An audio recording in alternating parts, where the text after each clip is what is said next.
Достар, сіздер үшін екінші күшті жаңалығым бар. Өздеріңіз естіп жатқандай, мүмкін біреулер енді естиді, біреулер уже естіді 1-2 ай бұрын.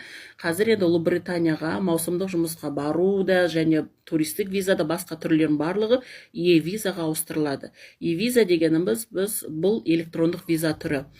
Енді бұрында естеріңізде болса, біз визаны алған кезде біздің паспортымыздың ішінде, загран ішінде кәдімгі винетка түрінде қағаз түрі жабыстырылатын, біздің фотомыз бар, ол жақта қай кезден бастап қай уақыт аралығында біз Ұлыбритания жұмыс жасаймыз, барлығы жазылып тұратын ғой.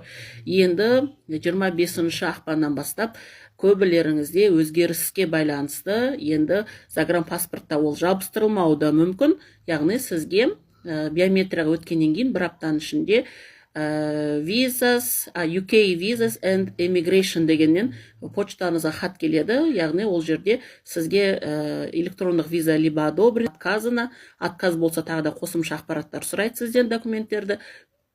Ал егер одобрено болса, ол жерде төмен жағында жазылып тұрады. Сіздің өзіңіздің визаны подавать еткен кездегі личный кабинетіңізге осы визаны привязка жасаңыз деп тұрады. Ол үшін сіздер приложение Immigration скачать етіп аласыздар. Ол жерде берілетін ақпараттар бар, соның барлығын орындайсыздар, сосын привязка жасалады.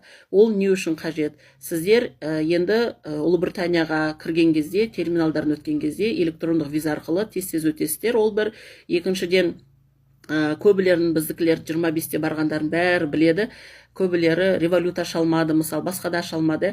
Енді кез келген Ұлыбританиядағы жарамды карточкаларды ашу үшін визадағы берілетін сіздердің өздеріңіздің жүйедегі номерларыңыз болады. Сол арқылы кез келген банктен шот аша аласыз, қиналмай-ақ. Онымен қоса өзіңіздің жұмыс орныңызға мысалы керек ақпараттар керек болатын болса, сол визадан да алуға болады. Виза көп нәрсеге доступ береді.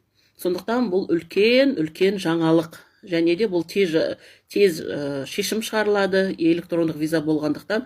Сондықтан да кім-кім 2026 жылдың 25 ақпаннан кейін виза алатын болса Ұлыбританияға, Tier 5 Ұлыбритания маусымдық жұмысқа бара жатқандар, сіздердің құлақтарыңыз алтын сырға. Алғаннан кейін қандай өзгеріс болды, соның барлығын комментарияға жазып кетіңіздер. Құтты болсын, бұндай жаңалықтар көбейсін.